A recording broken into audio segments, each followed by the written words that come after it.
Hello दोस्तों, नमस्कार। आज मैं मनोज पटना वाले फिर से आपके सामने उपस्थित हूँ एक नए सब्जेक्ट पर नया वीडियो लेकर। आज का सब्जेक्ट है स्टार्टअप स्कीम से संबंधित।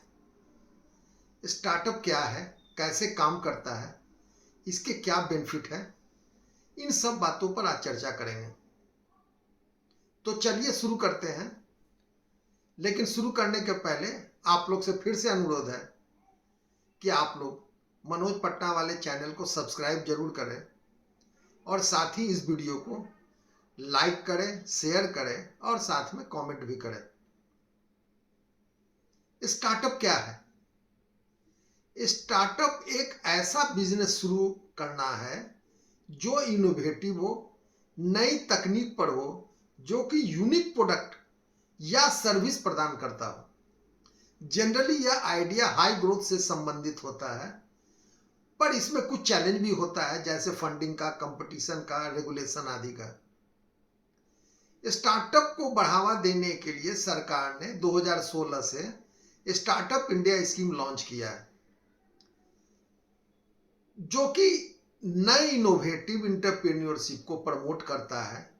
इसमें नए विचारों को बिजनेस रूप में बदलना या समाज और बाजार की जरूरतों को पूरा करने के लिए नए प्रोडक्शन या सर्विस प्रदान करना होता है। तो इस तरह हम लोग कह सकते हैं कि स्टार्टअप की विशेषता क्या है। तो पहला चलते हैं, इसमें आपको इनोवेशन एवं टेक्नोलॉजी से संबंधित। जनरली स्टार्टअप नए विचारों, नए तकनीक या प्रक्रियाओं के आधार पर स्थापित किए जाते हैं, जो कि समाज के प्रॉब्लम को सॉल्व करता है या कुछ नया बनाने की कोशिश करता है। दूसरा हम लोग इसमें कह सकते हैं स्केलेबिलिटी, यानी स्टार्टअप का उद्देश्य हमेशा बिजनेस को तेजी से ऊपर करना और बढ़ाना होता है, बड़े बाजार में पहुंचना होता है। इनक्यूबेटर्स एंड एक्सीलेटर्स थर्ड पॉइंट है, जिसमें कि मेंटरशिप, रिसोर्सेज, अर्ली स्टेज के लिए सपोर्ट प्रदान करता है। यह गवर्नमेंट, प्राइवेट इंस्टीट्यूशन और मेजर फाइनेंशियल इंस्टीट्यूशन के द्वारा किया जाता है। चौथा, फंडिंग और इन्वेस्टमेंट इसमें जरूरी है। इसका भी आपको सरकार द्वारा, वेंचर कैपिटल के द्वारा, अन्य वित्तीय संस्थाओं एवं बैंकों के द्वारा किया जाता है। लेकिन पांचवा, जो कि गवर्नमेंट का सपोर्ट इसमें सबसे महत्वपूर्ण है, वो बहुत तरह का सपोर्ट गवर्नमेंट देता है। जैसा कि पहला मानते हैं हम लोग कि 3 इयर्स का इनकम टैक्स का इसमें एग्जम्पशन दिया रहता है। इनक्यूबेटर्स एंड एक्सीलेटर सेंटर बनाए गए हैं। इजी लेबर लॉ कंप्लायंस किया गया है, जो कि काफी बेनिफिशियल है नए स्टार्टअप के लिए। इंटेलेक्चुअल प्रॉपर्टी राइट्स यानी आईपीआर के फीस में आधा किया गया है रजिस्ट्रेशन के लिए। साथ ही सरकार ने 10,000 करोड़ रुपए की फंड ऑफ फंड की व्यवस्था की है। गवर्नमेंट टेंडर में स्टार्टअप को प्रायोरिटी दिया गया है। साथ ही पेटेंट राइट फीस में भी 80% का रिबेट किया गया है। फिर आता है कि इसमें कोलेटरल फ्री लोन गवर्नमेंट के द्वारा किया गया है कि 2022 से credit guarantee scheme for startup शुरू किया गया है, सीजीएसएस, जो कि department of promotion of industry and internal trade में रजिस्ट्रेशन होता है। उन्हें वो बॉर्डर इसमें हासिल कर सकते हैं लगभग 10 करोड़ रुपए तक के लोन में, और 80% अगर डिफॉल्ट होता है तो इसमें क्लेम मिलने की संभावना रहती है मैक्सिमम। किसी भी इंटरप्राइजेस को शुरू करने के पहले स्टार्टअप में खास खास नियम बनाए गए हैं। अब सवाल उठता है कि स्टार्टअप की स्थापना के लिए क्या क्या जरूरी है। पहला, किसी भी इंटरप्राइजेस को प्राइवेट लिमिटेड कंपनी होना चाहिए, एलएलपी होना चाहिए यानी लिमिटेड लायबिलिटी पार्टनरशिप, या 1 पर्सन कंपनी होना चाहिए, या रजिस्टर्ड पार्टनरशिप होना चाहिए।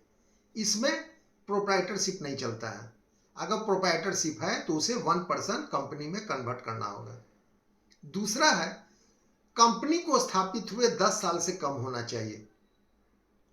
तीसरा है कि स्टार्टअप का टर्नओवर जो है 100 करोड़ से कम होना चाहिए। चौथा है, स्टार्टअप नए इनोवेटिव आइडिया, एम्प्लॉयमेंट जनरेशन और वेल्थ क्रिएशन के लिए होना चाहिए। पांचवा पॉइंट मान ले इसमें कि इसमें विभिन्न स्टेज होता है, जैसे कि आइडिया स्टेज, फिर आइडिया को टेस्टिंग करना, अर्ली ट्रांजैक्शन करना और स्केलिंग स्टेज भी होता है। छठा, स्टार्टअप के लिए एक NSWS national single window system portal या स्टार्टअप इंडिया पोर्टल पर जाकर डॉक्यूमेंट अपलोड करना पड़ता है। वो डॉक्यूमेंट इस प्रकार से हो सकते हैं, अगर आपके पास लोगो है तो वो आपके पास होना चाहिए, मेमोरेंडम ऑफ एसोसिएशन यानी MOA, COI यानी सर्टिफिकेट ऑफ इनकॉर्पोरेशन होना चाहिए, DIN यानी डायरेक्टर आइडेंटिफिकेशन नंबर हो जाना चाहिए, जिसमें डायरेक्टर का एड्रेस, ईमेल, मोबाइल नंबर रहता है। अगर वेबसाइट है तो उसका भी डिटेल होना चाहिए, GST नंबर होना चाहिए। साथ में आपको DPIIT का रिकॉग्निशन सर्टिफिकेट भी होना चाहिए, जो कि जरूरी है।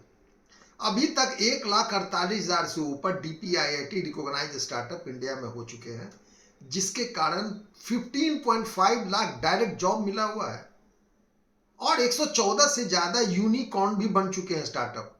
यूनिकॉर्न का मतलब है कि 100 करोड़ से ऊपर उसका वैल्यूएशन पहुंच गया है और शेयर मार्केट में अभी तक उसका लिस्टिंग नहीं हुआ है।